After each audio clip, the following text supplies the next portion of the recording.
how I interpret light language is that whether you believe that there are angelic or alien life forms outside of you, there is a deep gnosis in the body of something that is inexplicable and universal and true. Welcome to the Reluctant Priestess podcast. I'm your host, Hannah Goldberg, and this is your space to explore the weird, woo-woo, and sublime world of spirit in a grounded and playful way. Each week, we'll learn how to navigate both the beauty and the bullshit of the spiritual world to see how and if all the fabulous topics in the name of wellness that you've been curious to know more about can actually help you uncover what it means to live a more deeply connected, inspiring, and fulfilling life. If navigating the world of the unseen has felt overwhelming, fake, or too out there for you to explore on your own before, you're exactly where you need to be. The cosmic abyss awaits, my love. Let's see what magic lies in store for us today.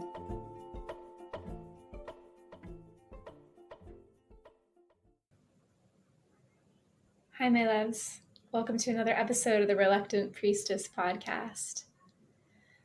It is the end of 2022, and thank the freaking good that this year is ending.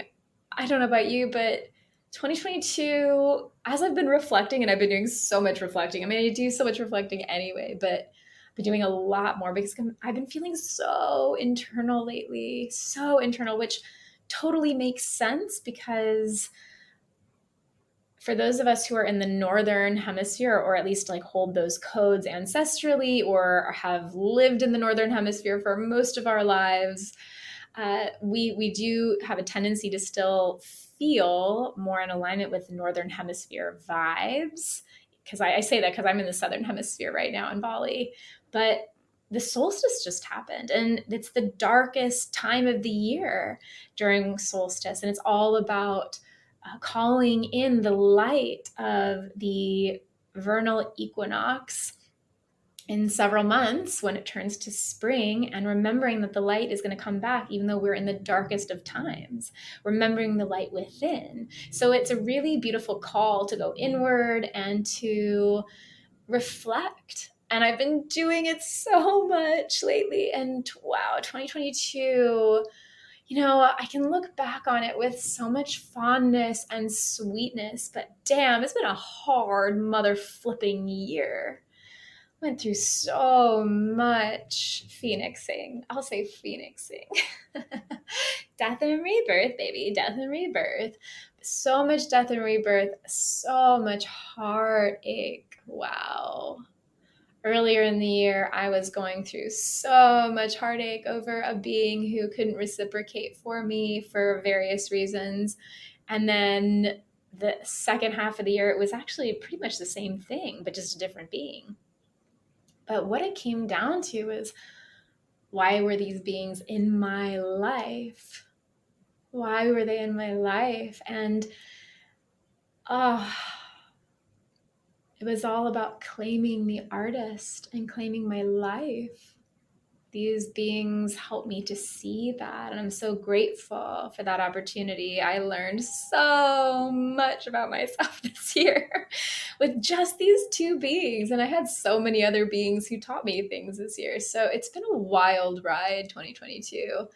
And every year for the past few years now, I've had this, instead of really setting a New Year's resolution, which I've never super vibed with, the past few years what's come through is to come up with an intuitive theme for the year ahead.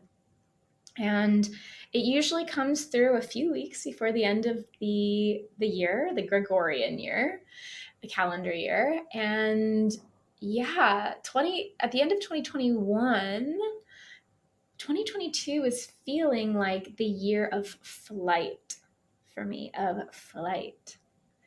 And what that meant was, like, over the past few years, I've been feeling like I'm on a slingshot, essentially. And that slingshot's been being pulled back so much. And it's at the point where it's like humming and vibrating because it's been pulled back so much. It's either going to snap or it needs to release me. And it really felt like this year I was finally going to release. I was finally going to take off the runway, if we want to use a different metaphor of the airplane. And I was about to take off this year is what it felt like. And what I learned about that word flight is that I need to be really specific in my languaging because I was on a lot of planes this year. Some like 10 flights in just a few months. It was a lot of flying around. And did I take off? Not in the way I thought that I would. But at the same time, I do feel like that slingshot has been released. And right now, I'm recalibrating to the new energy and of being in that free flight mode. It's very intense. I suspect that it's what astronauts feel when they're experiencing G-force. I did actually, that's so funny. I did go on a ride. I feel like at Disney World a long time ago where it gave you the feeling of G-forces of like going into space. I got so sick on that ride. And that's what I've been experiencing, I think, for the past 2 months or so since I arrived in Bali again and claimed Bali as my home, right? And that was part of this year too, was claiming a place to land. And I actually had a psychic reading a couple years ago. He told me, he goes, you will not get anything done until you find a home base. He's like, nothing will take off for you until you find home base.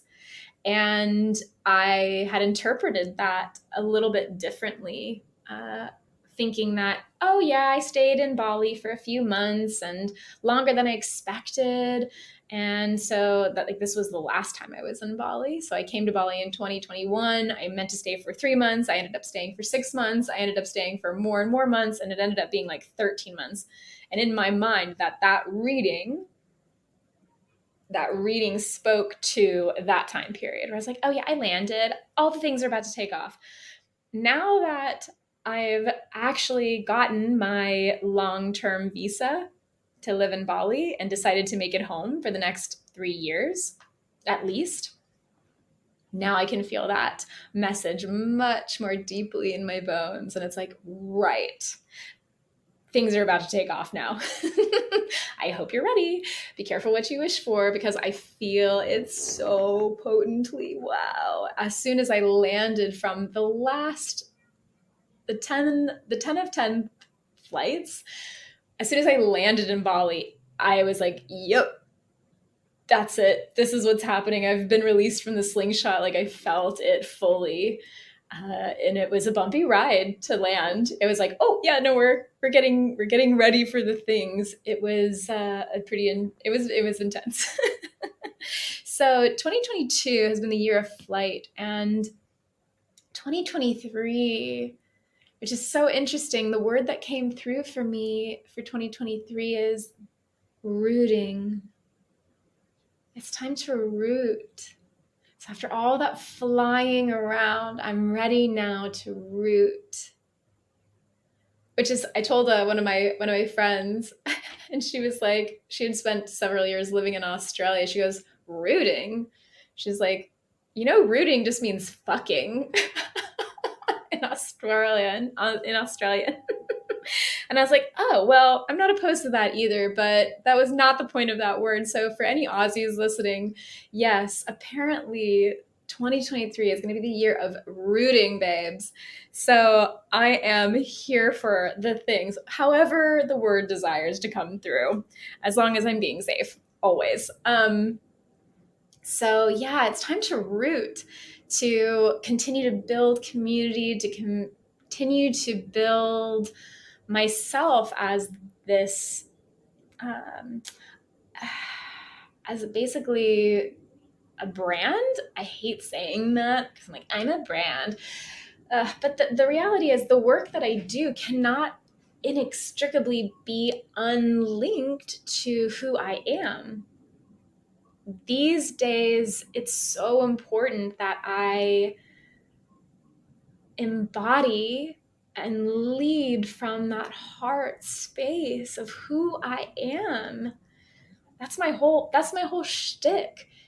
But it's not like a shtick. It's literally the only way I know how to live now, is to live fully as myself and to root more deeply within myself in all the ways, in my career, in my relationships, in my home life. It's really the goal, the intention. I see those words as being different, distinct from one another. Goal is like an achievable, action-oriented, tick it off the check mark boxes, all kind of a thing, kind of word, whereas intention is a little bit more malleable. But yeah, I really see it's time to root in 2023. And that makes sense to me because rooting also to me feels really deeply aligned with the energy of connecting with the earth and just connection overall. And to feel more deeply rooted within myself and within the earth and learning from her, feeling more in tune with my body's rhythms and how that affiliates with the rhythms of the world around me. That is how 2023 is really landing for me. And I'm really feeling excited to take off from this anchored, rooted place. It feels important and it feels like I'm ready. And for those of you who've been following me online and reading my writing on my blog lately, that readiness factor has been really potent in my field, and I've been writing about it a lot and reflecting on it a lot, and that readiness is a choice. And at a certain point, we have to just choose to be ready, even if it feels like we're totally not ready. And that's where I'm at. I'm right at that sweet spot of being like, wow, everything I've been wanting for a long time, I feel like it's about to come in. I'm so not ready for this. And it's like, nah, you're ready. It's time. It's time to do the things, but it's time to just be the version of yourself that you've been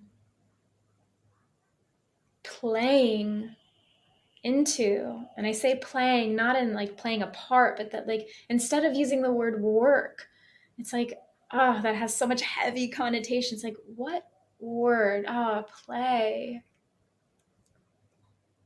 And then one of my best and most brightest sisters gave me that opportunity to shift that language for myself. And yeah, it's time to play into the next version of being. Get curious about it. And yeah, that word is something I affiliate so much with, is the playfulness, the playful codes, the joy codes. It's not to say we bypass, and not to say I bypass. I experience tremendous amounts of grief regularly in order to feel very playful. But even in that grief, I know it can't last forever. And I just sit with that as best as I can. Language is so important.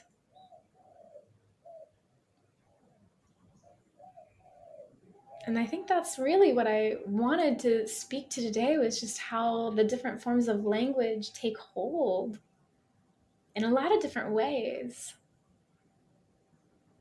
I was an English major in college. It was so funny. I kind of just stumbled into it because I've always been good at writing and I've always been good at reading and I've always enjoyed it.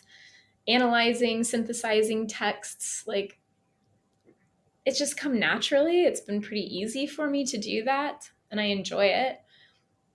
But I kind of just fell into it. I wasn't planning on being an English major in school, but I did. And I can see now in reflection of that why is because language is so important different words take on different vibrations, take on different meanings. We feel them in different places in our body. Speaking language out into the world through our words, word worlds, right? Even that, I'm like, speaking language out into the world through our throat. It's an unlocking, it's a spell, it's spell casting. When we speak words into existence, we are co-creating our reality with the with the words and world around us.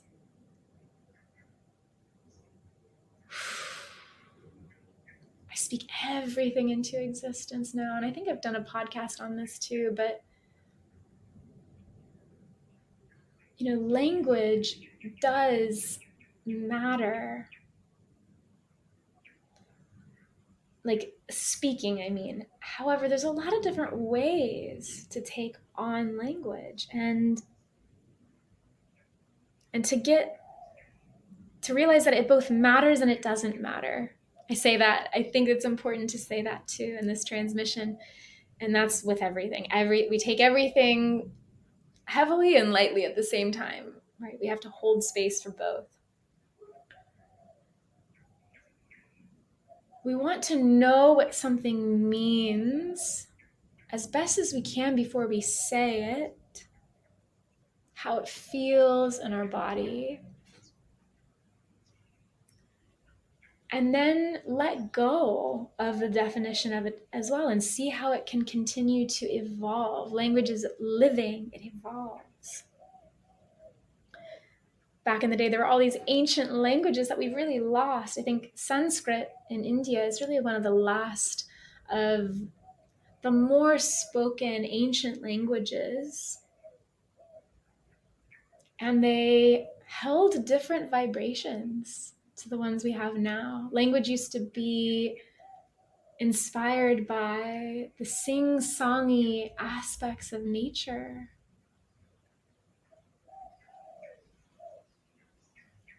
It used to take on the hum of the universal life sounds.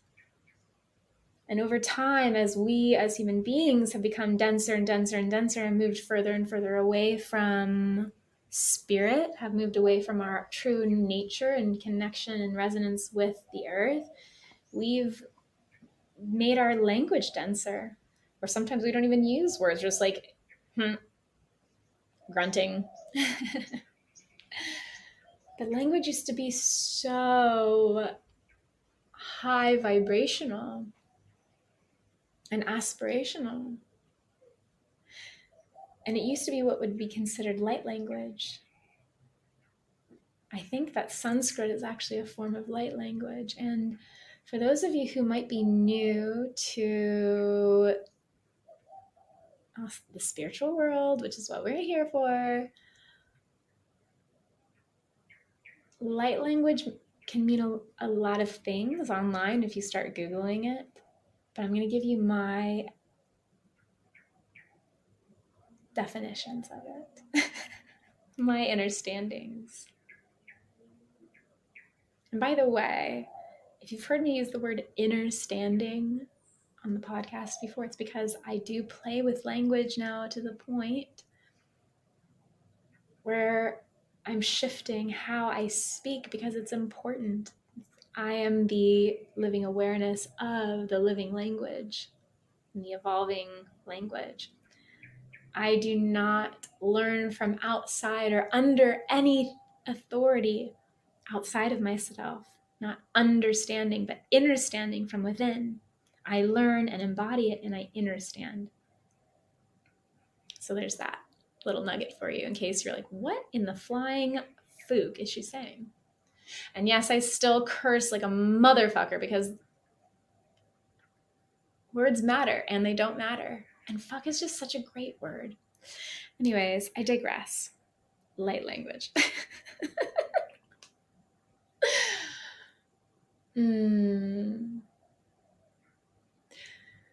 Sometimes when light language is referred to, It's referred to in speaking in different galactic languages.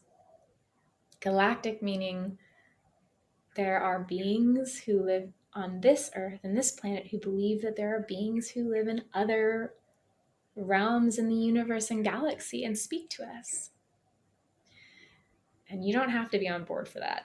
If I've just blown your mind, you go, nope, I'm tapped out. I'm done. I'm not into it. I don't want to know. It's a whole thing. She's insane. I'm not saying that you have to believe in it. I'm just trying to explain where some people are coming from. And people will use their hands to speak in these different tongues, like Arcturian. The Arcturians are it's a form of galactic language, or the Lyrans, or the Syrians, or the Pleiadians. I mean, there's a lot of different galactic tongues that one can speak in, whether you buy into that or not. There are also angelic languages, and that takes on a different frequency, and it comes from a different space of energy outside of ourselves.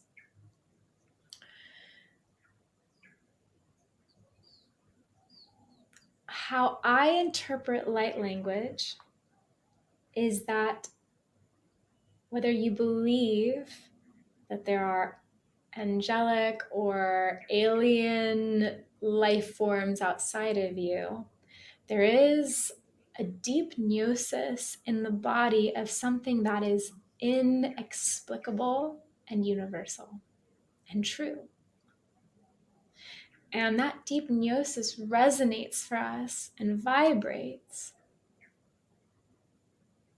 at a very peaceful, light-hearted energy in our bodies. We can feel that in different places, but if you've ever heard something so beautiful, felt so moved in a piece of music, that your whole body vibrates and hums with that sound, that is a form of light language that you're receiving. If you've ever experienced a beautiful performance that left you feeling nourished and whole, you've received a form of light language. If you've walked into a beautiful space that leaves you feeling complete and at home in your own body and bones, you are experiencing a form of light language. And each and every one of us has light language within us. We're all capable of it, and we're all doing it to different degrees and extents based on how connected, like kin, like friends, by the way, just again playing with the language, based on how connected we are to our intuitive gnosis.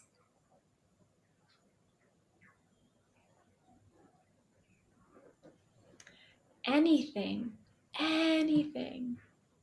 absolutely anything that comes naturally to you and has been said that it's a gift that you have, to me, that is a form of light language. Light language is not something you can necessarily teach someone else, because you know it so deeply, it's so wrapped up in your own DNA that you don't even know how to explain it. It just is. It's a way of speaking heart to heart without actually having words to do it. Art is light language. Every form of art is light language itself. If you look at a rose that's growing out in the world, or see a butterfly flap its wings, that is also a form of light language, because it speaks to our deep connection to something so much grander and bigger than ourselves. Taking a moment to interrupt this playful, spiritually enlightening episode to let you know that If what you're hearing is igniting and inspiring you to take action and to step more deeply into your own empowered, transformational journey, go to the link in the show notes below and set up a free 30-minute mentorship call with me so we can chat about how to support you with aligning to the path that feels most resonant to your soul. And if you're enjoying this episode so far, don't forget to subscribe and rate the podcast at the end to ensure that more beautiful conversations with badass beings around the world continue to transpire. Thank you so much again for listening. Let's dive back into the magic.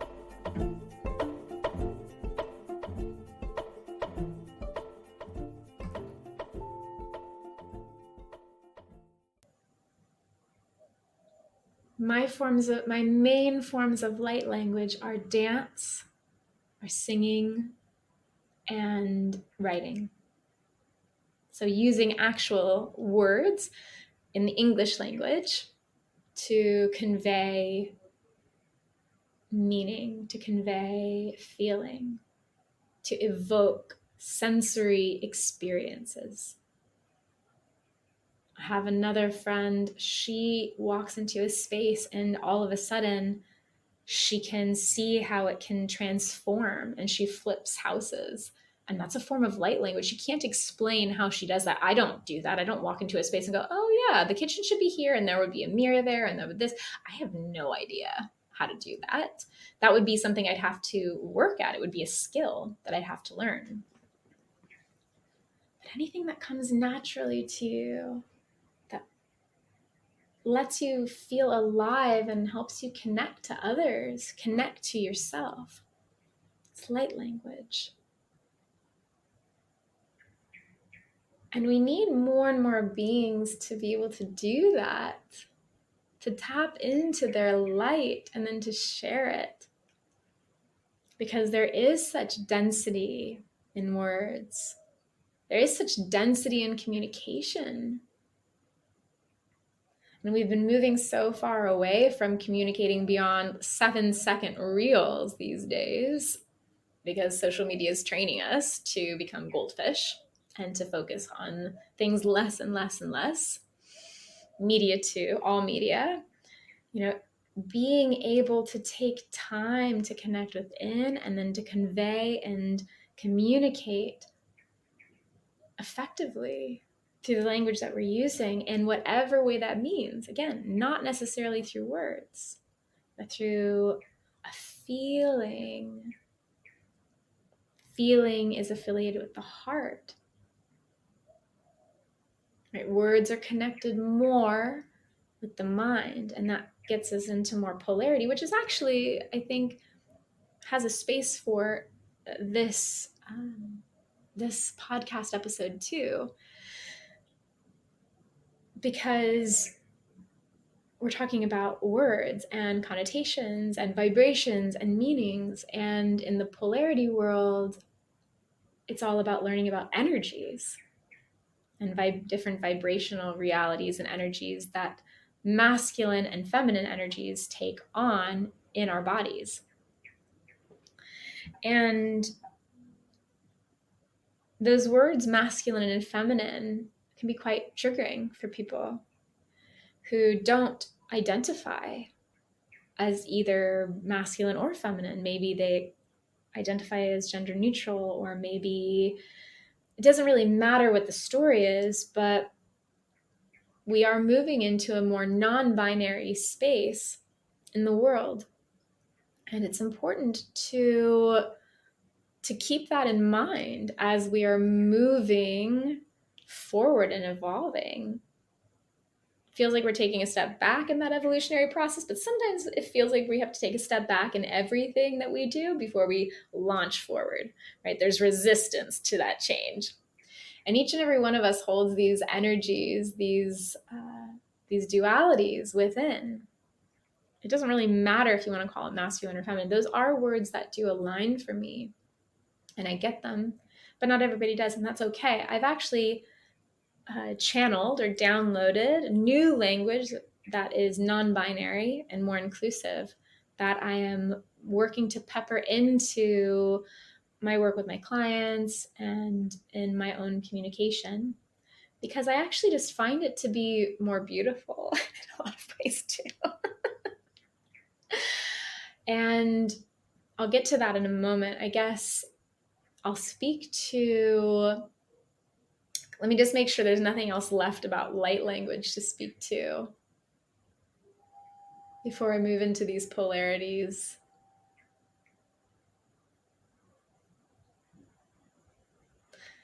Yeah, that light language piece feels complete. But when it comes to describing the energies of masculine and feminine, at the end of the day, when we hold these dualities within us, it's about finding the balance and which pole we gravitate towards more than the other. And I think that the words masculine and feminine are used because most beings can have that physical, visual perception of what masculine and feminine means as it relates to male and female biological sexes.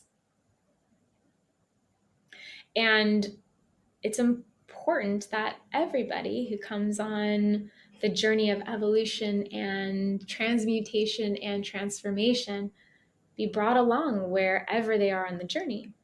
So I know when I'm teaching yoga, for instance, speaking to physicality is the most direct way of conveying what I'm trying to mean, because everybody has a body and everybody can experience that. But not everybody knows what it means when I say crack open your heart.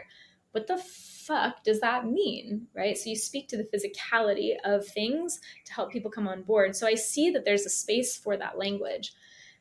And when we are doing what it is I said earlier, which is learning what a word means and then holding it both with equal importance and also lightness, that's also part of this too. Because I can see how it can come full circle where it doesn't, it matters and it doesn't matter anymore. Okay, so I feel like I'm getting a little bit, I'm on my moon right now, I'm bleeding, so I'm a little bit all over the place. When it comes to the poles, let me start by describing it in the masculine and feminine polar spaces.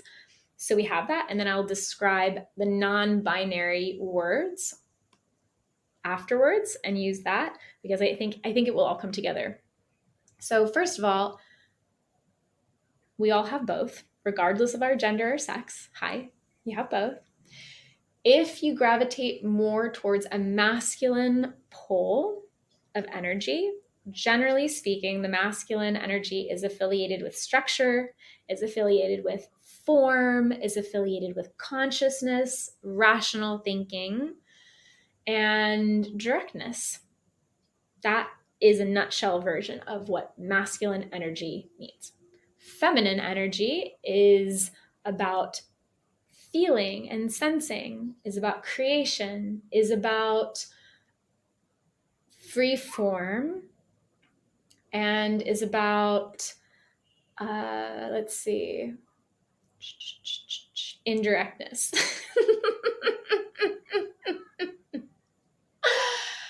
Yeah, unstructured. Do you know which one I gravitate towards more, especially in this moment? Yeah, so the subconscious, the emotional realms, that's more the feminine affiliation, the creatrix.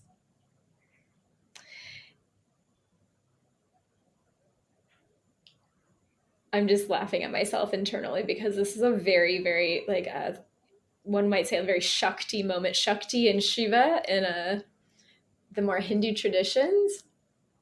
Shiva would be affiliated with the masculine, and his consort, his wife, Shiva, would be, Shakti, would be affiliated with the feminine. So essentially, like, you can be very Shiva oriented or very Shakti oriented, and I'm having a very Shakti moment right now. And I'm finding it hilarious. Hopefully you are too. Probably you are less so, but hey-oh, here we are. It's so funny because I used to think that I was more masculine in my mentality, because I used to function on such form and structure. Like every moment of my day was structured. I knew where I was going pretty much like moment to moment for the most part. And I would get kind of in, I would be both supported by being very direct and structured, but I would also get a lot of flack for being a female and being very structured.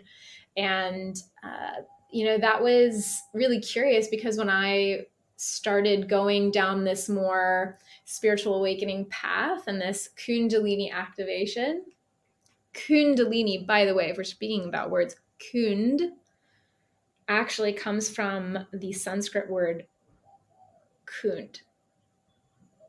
And we use the word cunt, by the way. You might not like that word, but it's actually affiliated with a yoni, with a female puss.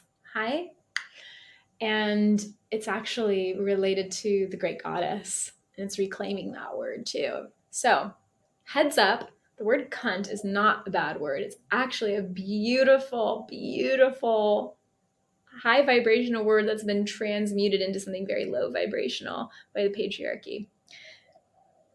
So, I've gone through this Kundalini activation. It's become very clear that I'm actually deeply feminine in how my energy lands. Now, how does this translate, moving away from, let's not make it about me for a moment. How does this translate to non-binary? How can you move this language away from non-binary? What's come through for me in the past year are the words artist and curator. And to me, the feminine aspect of our being is the artist, and the masculine is the curator. And so how does that present itself? The feminine is chaotic, is all over the place, is creating for creation's sake. She just wants to make constantly, this artist within. The curator comes in and says, wow, you're an amazing artist. I so celebrate and value everything that you are making, but no one is going to understand this unless we put it in a gallery with themes. We have different rooms for the different pieces of art that are connected. Let me do that for you. And you can keep creating. You don't need to do that part, but I'm going to put some structure and form to this for you. And turns it into a whole like living gallery. So the masculine is meant to hold the feminine. The curator is meant to hold the artist. We need both in order to be balanced, to survive, to thrive. We need it within, and we need it in our partnerships and our relationships as well. I find that I love, and I'm drawn to a lot of very Shakti-esque artist energies, but it can get really, really and all over the place when that happens. And I love being around curator energy. I love being around masculine energy because it helps keep me a little bit more structured. But being supported by divine curator energy is the important thing, because there's a lot of low vibrational masculine or curator energy that will try to control and manipulate the feminine or the artist. And it's not about being manipulated or being controlled. It's about being celebrated and sometimes being put in our place. And that doesn't mean, I say that, I'm like, put in our place. What does that mean? Put in our place meaning sometimes there's so much wildness. We need to land. That's what I mean. In the myth of Shiva and Kali, Kali being is a form of the divine feminine, of Shakti energy. She gets so carried away with wild dancing that she almost destroys the world. And so Shiva, who is her husband, her consort, he lies prostrate on the earth until she realizes that she's dancing on top of him and becomes aware. So that's what I mean about being, it's not about being put in place, but it's being awakened and an awareness of our surroundings and how we are connected. Because sometimes when we're in our artist energy, we can get really, really siloed and be in flow state and forget about the world around us. We need to remember, and oh yeah, consciousness. Okay, I'm conscious, I'm aware. not just living in my own fantasy world and creating. So that's really what I mean. But even just that, think about how that language sits with you. What resonates? Is masculine and feminine language that feels good in your body? Is it not? Does artist and curator ring true for you? And how does that connect then with the light language? However, anything that you are here to receive and consume, music, art, your surroundings, those who use certain language around you, how does that leave your body feeling? Do you feel highly charged in such a way that you feel alive and vibrant? Or do you feel really heavy and full of anxiety or depression when you leave a situation? Light language is heart speak. It's speaking heart to heart. We speak to energy. When we receive energy, it's all about connecting into the heart.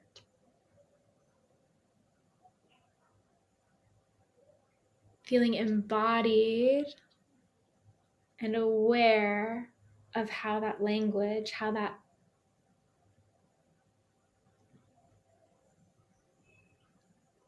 language in whatever way that means, right? Because we've talked about how dance, how space, how all of that can be still a form of language, how that is felt and sensed in the body.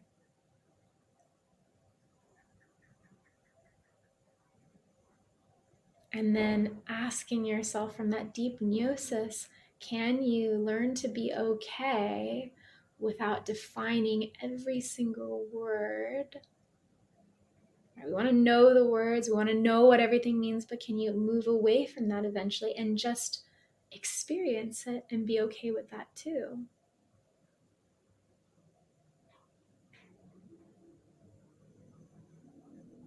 Language cannot be translated always. It's a feeling, it's an energy, it's a vibration. What language are you using to step more closely in resonance with your higher truth? What talents and gifts are you allowing yourself to bring forward, to share, so others can feel that high vibration and light as well? Where are your blocks in that?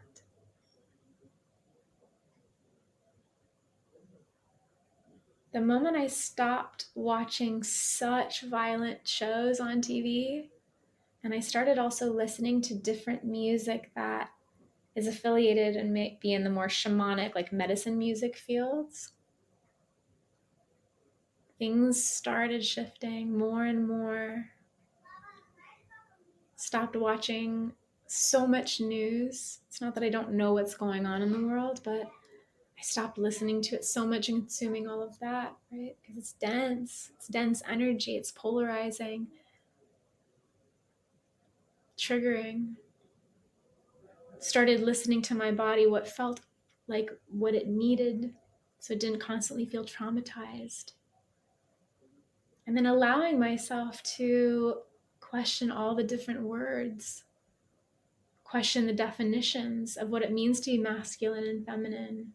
What does it mean to sit in the resonance of light? Start questioning how all of that lands in this body. That is really the balance of the masculine and feminine, or the artist and curator for me within, that I've used both. Use the consciousness of the rational mind and the sensory intelligence of the body. The mind is usually affiliated with the curator or masculine energy. The body is affiliated with the feminine or the artist. Right? We call it Mother Earth. Body is earth, it's physical.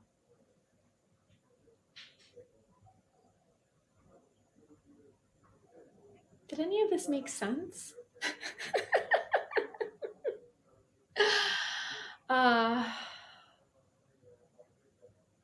Yes. Whatever needed to be said was said. Take it for whatever it's worth, whatever it is, please. Apparently it was important. Moon brain does get a little wild up in here though, that's for sure. But hey, I didn't cry. I saved that for yesterday and all the days before that. Anyways, my loves, I think that is enough to be said for now. As in plenty to digest. Go ahead and digest away. And for those of you who are interested in learning more about the artist energy and stepping more deeply into that path, I am leading a masterclass on January 4th/5th, depending on where you are in the world, on the mythopoetic path of the artist. And regardless of how you perceive our energy as feminine, masculine, whatever, I am speaking to how to harness and draw in more closely that energy. So if you're curious, it's free. The link is below, and I really hope to see you there. Always, always, always sending more kindness, more gentleness, more sweetness than you can even fathom for yourselves. Sending that to you now, my loves. From my heart and my part of the world to yours. Happy end of 2022. I hope your 2023 is beyond magical, beyond magical. I hope it's everything and more than you could possibly desire and dream.